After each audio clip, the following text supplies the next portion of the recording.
So, um, calo calorie count ng mga malalaking restaurant sa Quezon City o sa QC, 'no. So, ano rin, eh, 'no,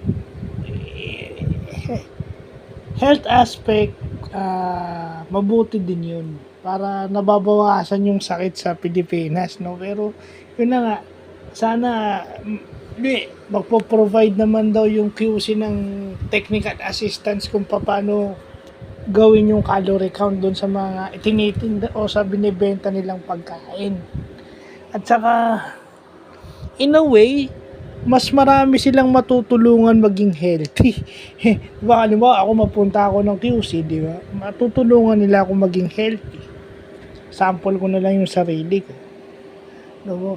Yung calorie count ordinance na nakalagay na sa menu kung gaano karaming calorie yung binibili mong pagkain at inumin.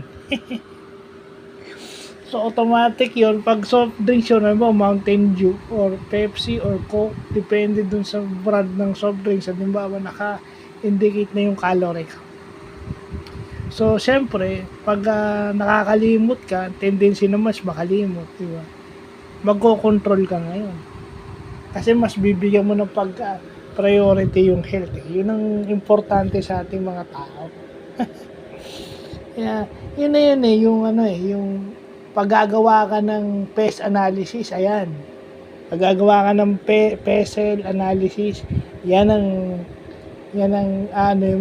gagawa ka ng PESEL analysis na gustong magtayo ng restaurant sa Quezon City. O, yung ordinansa na yan ng isa sa titignan mo. Yeah, so, yun lang po.